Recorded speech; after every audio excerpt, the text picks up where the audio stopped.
오늘처럼 이렇게 성스럽고 뜻깊은 날에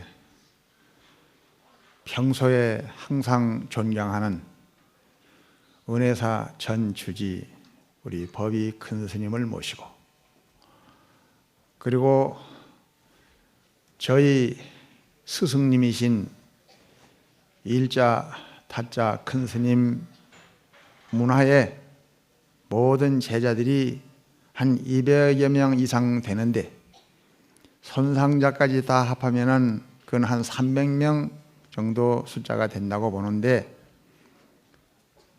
이 해인이를 포함한 그 300명 일자 타자 큰 스님 설하에 최고봉이요, 가장 인물도 잘생겼고 능력도 있고 실력도 있고 너무너무 옥에 티가 있고 밥에도 돌이 있고 쌀에도 류가 있다고 하지만, 너무너무나 구석구석을 찾아봐도 흠을 잡을 수 없는 우리 은혜사 주지 돈관 큰 스님이 이 자리에 함께한 것은 이 복림사의 영광이요, 여러분들이 자랑입니다. 뿐만 아니라 이번에 은혜사 주지가 되면서 불과 얼마 되지도 않아 가지고 선화여고라고 하는 그 여고를 인수를 해 가지고 한꺼번에 이 500명의 딸을 얻으시고, 또한 그 선화여고에서 지금 판검사가 지금 나오기 시작을 했고, 그 모든 교직원이나 모든 학생들이 불심이 충만한 모습으로 성장하고 있으니, 지금까지 한국 불교가 제자리의 걸음을 멈추지 못하는 이유는 치마불교, 노인불교, 여자불교 이렇게만 돼 있는데, 이러한 구태연한 모습을 탈가뻥을 하고 완전히 새로운 모습으로 한국 불교를 젊게 이끌어가고 있는 우리 돈관 큰 스님께 큰 박수 한번 올려봅시다.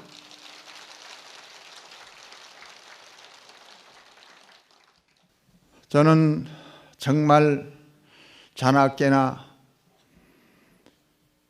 우리 하늘보다도 높으시고 우주의 스승과 같으신 스승님 밑에 정말 훌륭한 분이 있었으면 했는데, 정말 우리 은혜사 주지 스님을 생각하면서 자나깨나 항상 마음 든든합니다.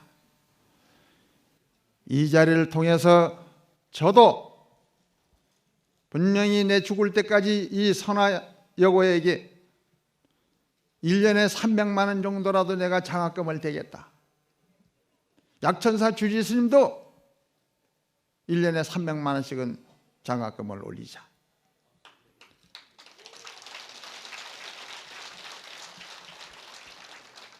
다른 사람은 몰라도 우리 복림사 주지 스님도 해마다 복림사 주지 하는 날까지 300만 원을 반드시 올려야 된다 하는 내가 명을 내립니다.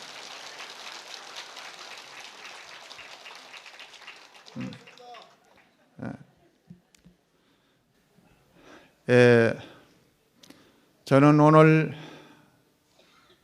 앞에 앉아서 이 건물을 보면서 가슴이 뭉클하고 눈물이 핑 도는 저는 느낌을 받았습니다.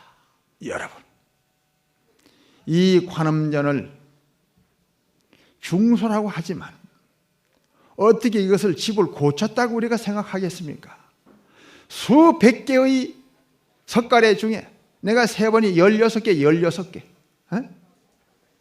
이야, 사람이 정말 부처님 말씀에 8가지 복전 가운데 병드는 사람을 고치는 공덕이, 간병 공덕이 제일 크다, 이렇게 말씀했는데, 이 관음전이 비가 새고 대들보가 무너앉고 기둥이 썩어버리고 다 낡아서 선조 스님을 만나지 않았더라면 이 관음전은 완전히 형체치 없어질 이 관음전을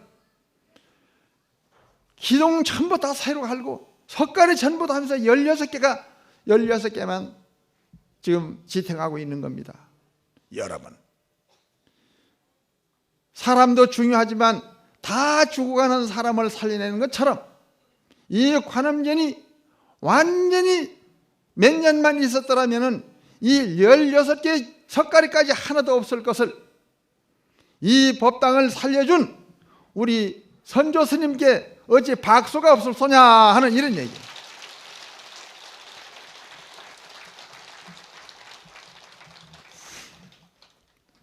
그리고 저는 오늘 이 시간에 세상에 돈 아깝지 아니한 사람이 누가 있겠습니까? 그리고 돈 벌 때 피땀 흘려서 노력하지 않고 생기는 돈이 어디 있겠습니까? 그런데 저는 오늘 물심양면으로 모두 한 마음 한 뜻으로 협조하고 도왔지만은 그 중에서도 오늘 이 자리에 참석한 이 심택수 우리 거사님, 저는 얼마 전에 전시장에서 만나서 서로 차 한잔 하면서 언젠가 여기 오게만 와보면은 스님이라는 느낌보다는 완전히 팔 걷어붙이고 땀 뻘뻘 흘리면서 작업복을 입고 포크레인을 운전하고 차를 운전하면서 노가다판에서 일하는 그런 모습으로 항상 노력하는, 처자를 먹여 살리는 일도 아니요, 또한 이것을 누구에게 물려주려고 하는 어떤 생각을 가진 것도 아니요, 쓰러져가는 이 법당 어떻게 해서라도 잘 가꾸고 다듬어서 이 문화재 사찰을 역사에 빛나는 훌륭한 도량으로 만들고자 하는 그러한 것을 항상 보았다고 하는 말씀을 할 때 저 역시 은사로서 고마운 생각을 먹었습니다. 제가 여기 와서 딱 보니, 이야, 세상에 내가 지금까지 50년 이상을 스님 생활하면서 전국 각처를 돌아다니면서 크고 작은 절을 많이 봤지만 이렇게 남냐고 쓰러져가는 도량은 난 처음 봤어요. 대들보는 무너지죠, 기둥은 썩었죠, 비는 새죠. 합천 해인사 일타 큰 스님 모시던 그 지조감도 마찬가지예요. 그 절 보고 이 절 보고 복림 두 개를 저는 봤어요. 해인사 지조감이 스님이 살다가 불공도 안 들어오고 먹을 것도 없으니 자기는 거기서 자고 밥은 큰절에서 먹고 그렇게 살았던 정림 스님이 그나마 떠나버리고 나니까 저희 스승님께서 아무도 안 살고 빈절에 가겠다고 그 지조감이 오신 거예요. 까치집 같은데. 야, 스님하고 같이 밥을 먹는데 얼마나 억수로 따르는 빗방울이 떨어지는데 비가 쭉쭉쭉 떨어지니 방에서 밥을 먹을 수가 없어요. 그래서 저쪽 방으로 가보자. 그쪽 방 또 떨어져요. 이 방 가도 비 떨어지고 저 방 가도 비 떨어지고 우산을 받치고 내 밥을 먹어본 것은 처음입니다. 이 복림사도 그런 절입니다. 복림사도. 그래서 그때 선조한테 말을 하기를, 야, 너는 어떻게 이런 절 주지를 맡았냐? 은혜사 주지님한테 잘못 보였냐? 어떻게 이런 절을 주지를 맡았냐? 너 고생을 사서 짊어지고 고생을 하는구나. 이거 아니라도 살만한 절이 많을 텐데. 그러면 오늘 이 관음전 낙성과 아울러서 관세모살 저만하는 저만법의 날이기 때문에 이 관세모살님에 대한 가피력, 그리고 이 기둥 이 네 군데 기둥에 글씨를 좀 써붙여야 되겠다 해서 이 네 기둥에 글씨 써붙일 그 글 내용에 대해서 오늘 법문을 하고 오늘 마쳐야 될 것 같습니다. 이 글 내용이 무슨 내용이냐? 과거에 저 바라나국이라고 하는 나라에 임금이 병이 들었는데 백약에 모여옵니다. 계속 피가 마르고 밥을 못 넘기고 밤에 잠을 못 자요. 그러니 잠 못 자고 못 먹고 피가 마르니까 살 수가 있겠습니까? 다 송장 거의 다 됐는데 천하의 명이라고 하는 사람을 불러서 물어봤더니만은 임금님께서는 다른 약은 도저히 약발을 들을 수가 없고 인황을 자시해만 됩니다. 인황이 뭐냐? 소에 황이 들이면 우황이요, 곰에는 웅담이요, 노루에 들은 것은 사향이요. 근데 그 중에서도 우황, 사향 이런 것보다는 인황이 값이가 100배, 1000배 더 비싼 거예요. 그 인황을, 사람을 잡아가지고 인황을 꺼내가지고 팔면은 죽는 사람 살려내는 약이 인황이 있는 겁니다. 내가 지금 관상은 제대로 잘 볼 줄 모르지만 내가 지금 그동안 연구를 많이 해가지고 혹시나 이런 사람이 인황 들었을까 해서 가끔 보면 사람 보면 그냥 봐지지를 않아요. 인황 들은 사람 하나만 골라내면 팔자를 고치는데, 그래가지고 이 인황을 찾기 위해서 관상 보는 사람하고 그 명의를 딱 불러가지고 인황 들은 사람을 골라내는 겁니다. 그 바라나국에서 발해국에서 전체를 찾아도 요즘 섞어서단 같은 거를 마련해가지고 찾아도 인황이 없어요. 그래서 이제 중국으로 사방 오다가 우리 대한민국에 내렸습니다. 그 섞어서단이 내려가지고 저 부산에 가면 동네라는 데가 있어요. 동네, 그 온천 나는 동네. 근데 그 동네 부사가 있었는데 그 서커스단이 아주 얼마나 공연을 잘하는지 아직은 사람을 웃기고 울리고 하는데 배꼽이 왔다 갔다 한다 이런 소문이 나오니까 그럼 나도 한번 가본다. 동네 부사가 갔습니다. 떡 갔는데 희한한 일이 벌어졌어요. 관상 보는 사람이 눈을 끔찍하더니 인왕 들었다. 동네 부사가 인왕 들었다. 그래가지고 이 동네 부사를 갖다가 그 요즘 말하자면 안내 방송을 해가지고 사정이 있어서 오늘 공연은 중단합니다. 모두들 밖으로 나가라. 다 쫓아내놓고 동네 부사를 독한 술을 먹여가지고 요즘 말하자면 수면제에다 술을 타서 먹여가지고 지금 배 하나 이제 붙들어 놓고 지금 완전히 그 발에다가 족쇄를 채우고 묶어가지고 있는데 잠자다가 떡하니 깨나 보니까 뭐 휘청휘청 하는 거예요. 보니까 가만히 보니 이게 어디냐 그래 물으니까 망망대해다 이거예요. 태평양. 내가 이 동네 부사인데 9월 원인데 왜 나를 갖다가 이 모양 왜 족쇄를 채워놨냐. 아무 소리 마라. 너는 도관에 든 쥐다. 너가 인왕만 없었더라면 우리가 너를 붙들어 올 것도 없는데 너 하나를 찾기 위해 가지고 사방 이렇게 섞어서 난을 마련해 가지고 우리 임금님 약이 없어서 너 인왕을 찾아서 너를 발견했으니 너는 이왕 죽는 김에 이제는 피할 수도 없으니 약으로 써야 되겠다. 네가 인왕이 들었기 때문에 그렇다. 내 이놈이 통합니까? 할 수 없이 이야 나는 죽었구나 싶어가지고 그때 자기 할머니를 따라서 늘 절에 다녔는데 할머니가 그 보문품 법문을 해줘서 어렵고 괴로울 때 급할 때는 관세모사를 불러라. 관세모사를 부를 것 같으면 물에 들어가도 빠져 죽지 아니하며 불에 들어가도 타져 죽지 아니하며 수갑과 고랑을 채우고 감옥에 붙들려 들어간다 할지라도 관세모사를 열심히 부를 것 같으면 거기서 해탈을 얻게 되리라. 높은 산에 올라갔다가 그 악한 사람에게 낭떠러지에 떨어진다 할지라도 관세모사를 많이 부른 사람은 그 청천의 밝은 해가 허공 중에 달린 것처럼 안 다치고 살아날 수 있을 것이다.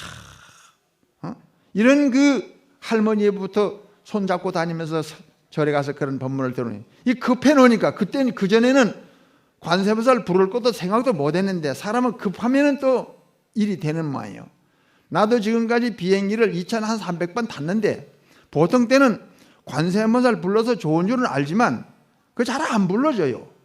그런데 한 번은 허허 제주도에 지금 가는데 비행기가 난 타기만 타면 졸아버리는데 아이고 대난리가 난 거예요. 난리가. 아이고. 그 아가씨가 안내를 합니다. 승객 여러분 너무 소란을 피우지 마세요.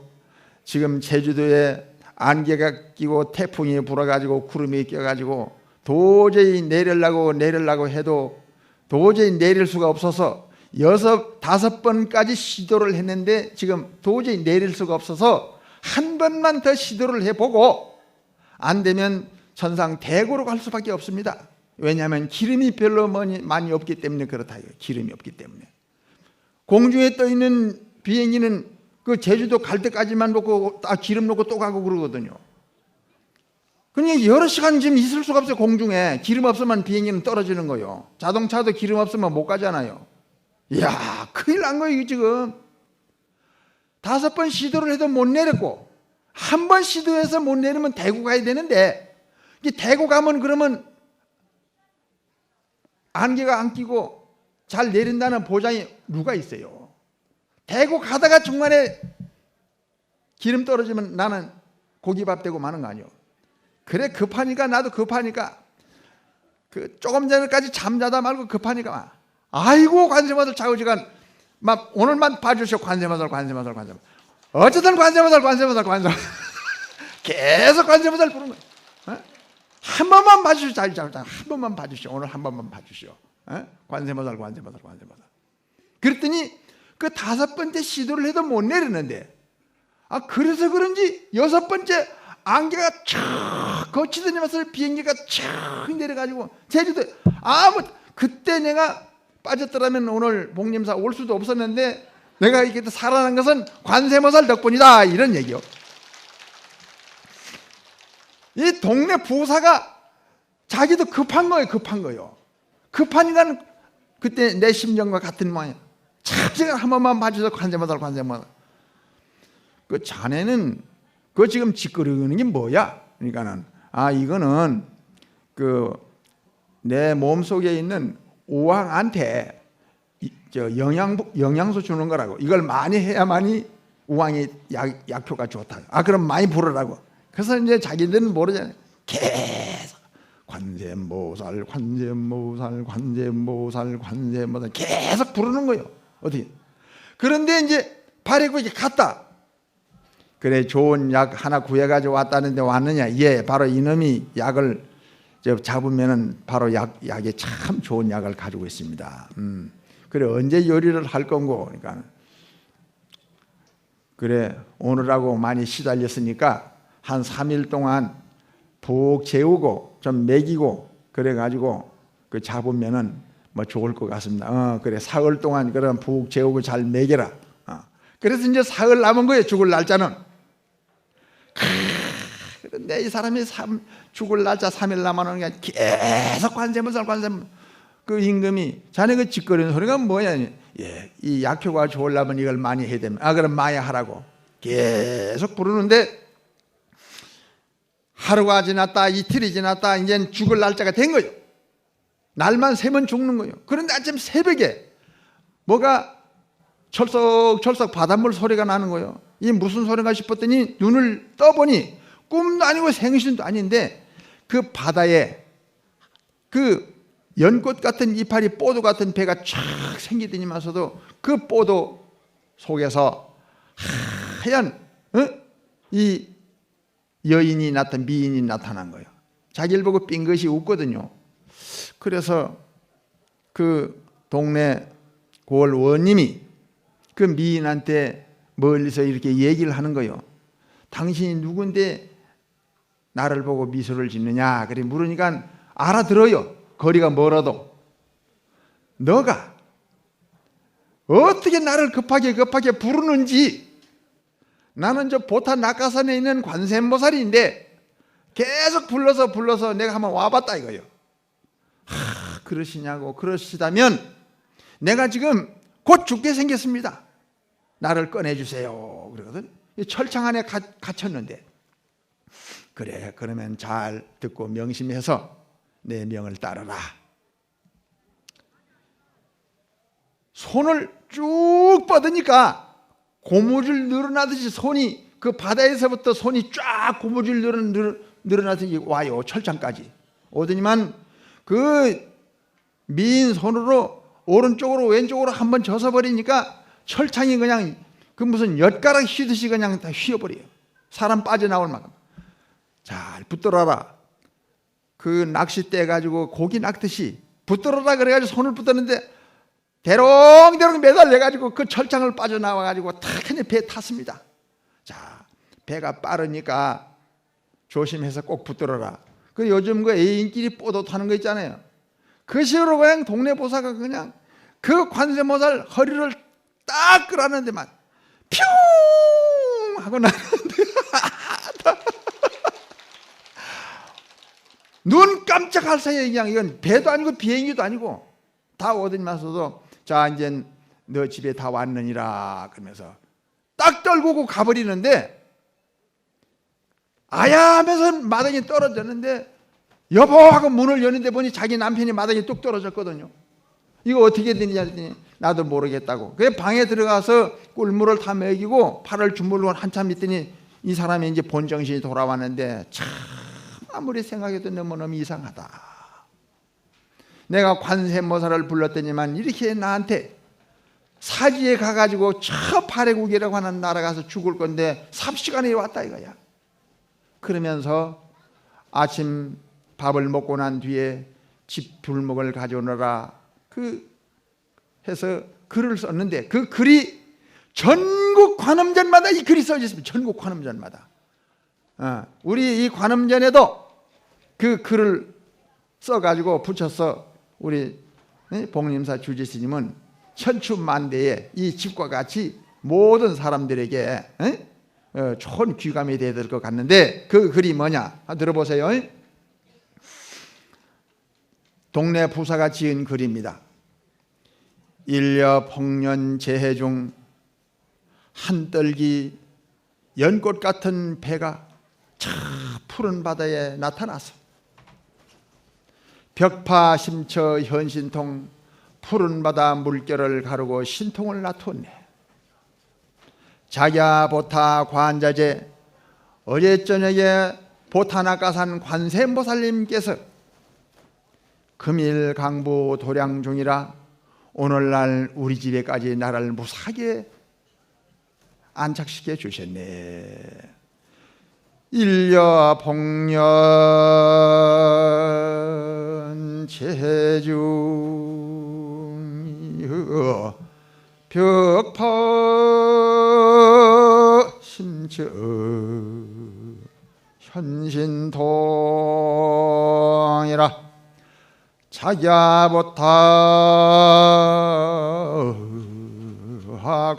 관자지께서 금일 강구 도량 중이로구나.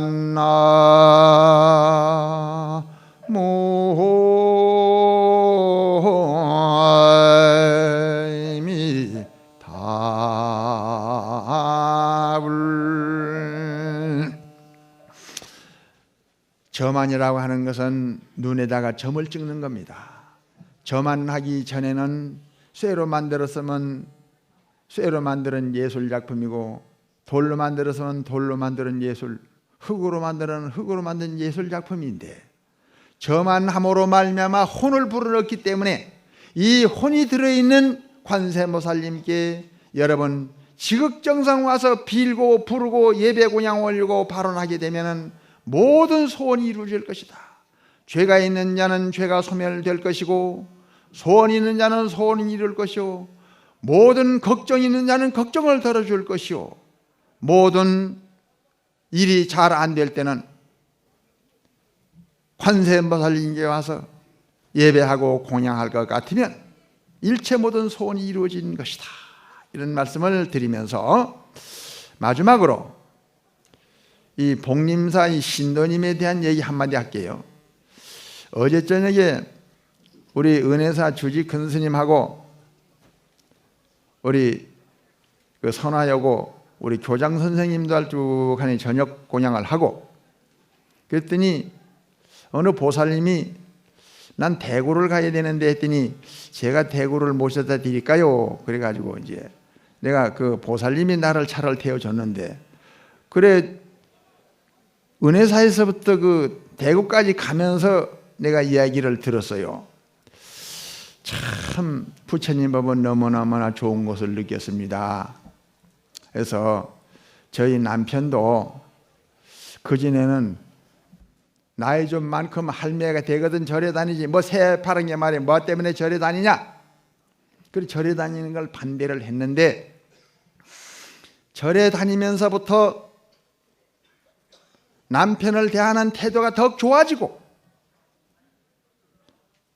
모든 참지 못하는 것을 참게 되고 이해 못하는 것을 이해하게 되고, 그래서 차츰차츰 이제는 참 절에 간다면 그렇게 도와주고 그러면서 협조적으로 나간다 이거예요. 그러면서 이 차는 어째서 이 그랜저 차를 마련하게 되느냐 하면 이 선조 스님이 우리 은사 스님 오셔서 모시고 가야 되는데 말이요. 어떤 좀 좋은 좀 그랜저라도 하나 좀 생길 만한 신도가 있을 만한데 없느냐 그랬더니만서도 그 남편한테 얘기를 했더니 그래 좋다. 그래서 내가 해인 스님 법문을 듣고 당신한테 이런 일을 했다. 무슨 일을 했느냐, 내가 항상 법문할 때마다 불공이라고 하는 것은 부처님께 떡 올리고 밥 올리고 돈 올리고 탑 만들고 절 짓는 것만이 불공이 아니라 며느리를 잘 받들고 어떻게 하면 남편을 기쁘고 즐겁고 편안하게 할까, 항상 그거를 연구를 하고 항상 초점을 거기다 두고, 만도로는 부처님한테만 절을 하는 것이 복을 받는 것이 아니라 남편한테 삼배를 하는 것이 그것이 복을 받는 거다.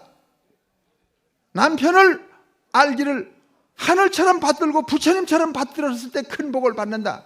이제 그런 얘기를 이제 내가 법문을 다른 데서 늘 했는데, 한 번은 남편이 오니까 그래 방석을 딱 펴가지고 여보 여기 앉으세요. 그래서 왜 일단 앉아보세요. 딱 앉으니까 합장을 하고 절 3배를 모시는데 당신 왜 그래 아이 그래 나는 당신한테 절하고 싶다고. 왜 그러냐 했더니 물었더니 그래 흙으로 만들고 돌로 만드는 쇠로 만드는 부처님한테만 공경하고 절하는 것이 그것이 불공이 되는 것이 아니라 남편에 대한 고마움을 생각하고 남편을 존중하고 남편을 부처님처럼 받드는 바로 이것이 바로 최고의 불공이고 이것이 생활 불교다. 그래서 배웠기 때문에 제가 당신한테 절을 3배를 하겠습니다. 내가 절하고 싶어서 당신을 존중하는 마음 공경하는 마음으로 하니 내 절을 받으세요. 그래서 3번을 하니까 남편이 완전히 감동을 받은 거예요. 그래 그 이튿날은 또 퇴근할 때 또 일찍 왔더라네. 또 와가지고 방석 떡 깔고 앉아가지고 여보 왜요? 내가 이 방석에 앉았는데 왜 오늘은 절을 안 해? 절을 해야지. 그러니까 절 받은 일을 했느냐고 물으니까 한 번 하고 말밖에 왜 하겠느냐. 한 번 했으니 또 해야지. 그래서 그럼 또 하겠습니다 했더니 세상에 나는 당신 하는 행동이나 지금까지 절에 다니면서 어제 다르고 오늘 다르고 너무나 달라지는 모습에 부처님 법은 너무나 거룩하고 훌륭하다는 걸 느꼈다 이런 얘기를 했는데, 오늘 우리 김자광신 보살 어디 있어? 김자광신 보살 박수 한번 쳐줘요. 김자광신 보살. 예. 저 뒤에 계시네. 예. 처사도 왔어. 야, 우리 김자광신 보살 처사님 어디 계셔? 야, 박수 한번 올리세요. 박수. 너무 장하십니다. 너무 거룩하십니다. 참 어제 가면서 참 좋은 얘기 많이 들었어요. 나는 고등학교밖에 못 나왔는데 결혼할 때 그래도 내 남편은 대학 나온 사람을 꼭 내가 남편으로 맞이해야 되겠다, 이런 생각을 자기가 먹었고, 두 번째는 인물이 너무 잘나면 바람 피울 가능성이 많기 때문에 인물은 좀 못난 산호로 좀 해야 되겠다 마음을 먹었고, 그랬는데 그 남편이 날이 갈수록 인물이 점점 잘나가지고 너무나 인물이 훤해져 간답니다. 사람은 참 중요한 거요. 여러분 한마디 따라해 보세요. 합장하시고. 불교는 마음을 찾는 종교요, 마음을 아는 종교요, 마음을 보는 종교요, 마음을 깨닫는 종교요, 마음을 잘 사용하도록 가르치는 종교다.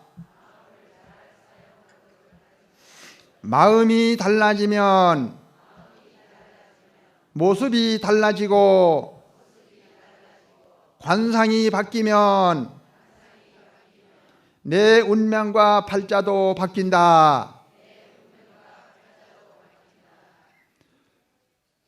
마음을 씀으로 말미암아 관상이 달라지고 인상이 좋아집니다.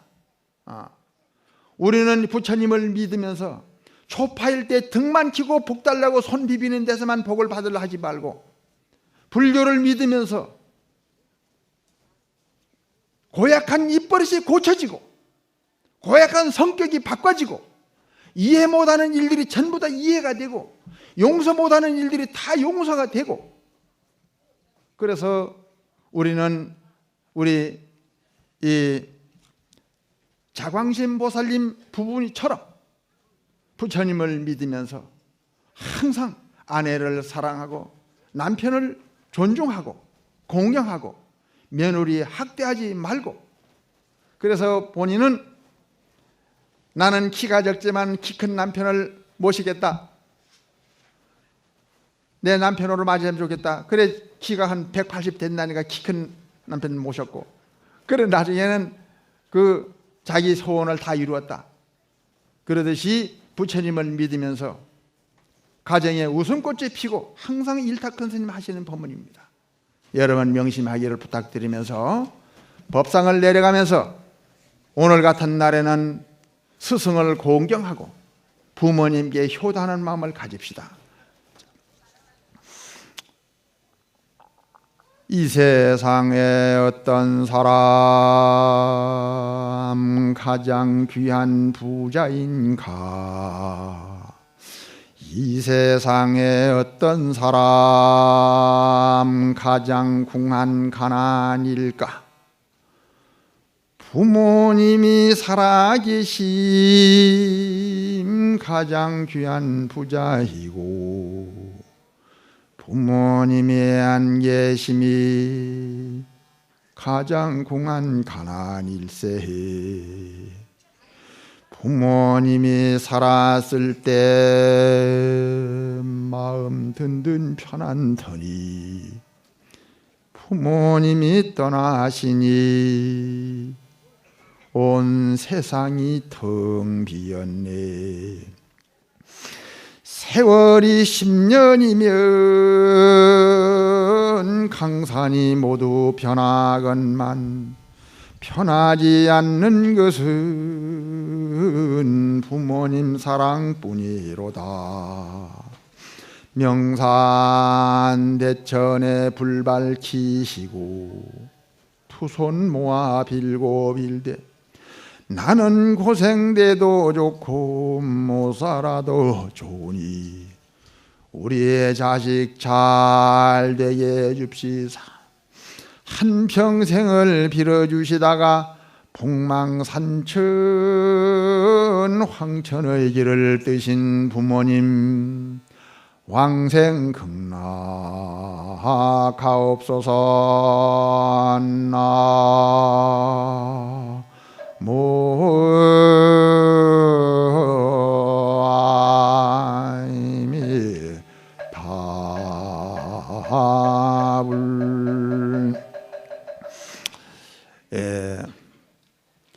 아무리 책을 많이 보고 많이 알고 수행을 잘하고 큰 스님이 되어도 심보가 고약하면 복을 못 받습니다. 내가 오늘 이 자리에서 중요한 말 한마디 할게요. 저 일본이라고 하는 나라, 일본 사람들 내 말 명심해서 들어야 됩니다. 일본이라고 하는 나라가 화산 폭발 더 안 받고 지진 안 받으려고 하면 독도는 우리 따기로 하는 그 심보 고치고 역사 왜곡하는 거 그거 고쳐야 됩니다. 남의 나라 침략하는 그릇은 고쳐야 됩니다. 이 심보 고치지 않고 역사 왜곡하지 아니하는 한 반드시 일본은 망할 것입니다. 왜? 이유가 있어요. 부처님께 아무리 불공을 하고 법당을 100개를 주고 탑을 1000개를 쌓아놓는다 하더라도 매일매일 돈을 산더미처럼 수북수북 갖다 올려놓는다 할지라도 행동 잘못하고 마음 잘못 쓰고 남 기분 나쁘게 만들고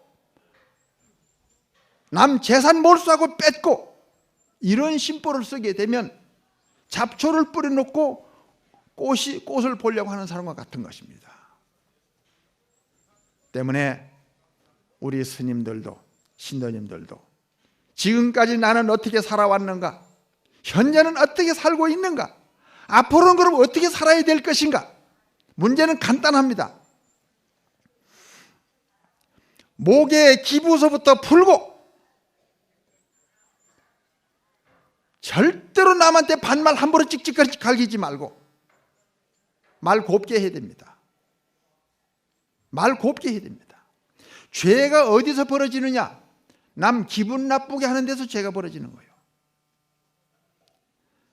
아무리 그날 좋은 딴 걸 좋은 걸 해서도 그날 남 기분 나쁘게 말을 했다더니 기분 나쁜 행동을 했다든지 하면 그 사람은 복을 받을 수 없는 것입니다. 그래서 잘 사는 길은 뭐냐? 나를 낮추고 더 낮추고 절이라고 하는 것은 뭔가? 상대방이 밟고 다니는 땅바닥에다 머리를 대면서 손바닥을 위로 올리잖아요. 이걸 승허접불 쪽인데 당신은 부처님처럼 받들겠습니다 이거요. 이게 절입니다. 모든 사람을 부처님처럼 받든다. 그리고 나를 낮춘다. 이걸 명심해 주시고 만나는 사람마다 어떻게 하면 그 사람을 기쁘고 즐겁고 편안하게 할 수 있을까? 이거 하나만 명심하고 살아가는 사람은 그 사람은 진실한 부처님의 제자요, 극락갈 사람이요, 그 사람은 아들 딸들도 다 잘되고 몸과 마음이 편안한 세상을 살아갈 수 있는 사람이라고 확신하면서 오늘 법문을 마치겠습니다.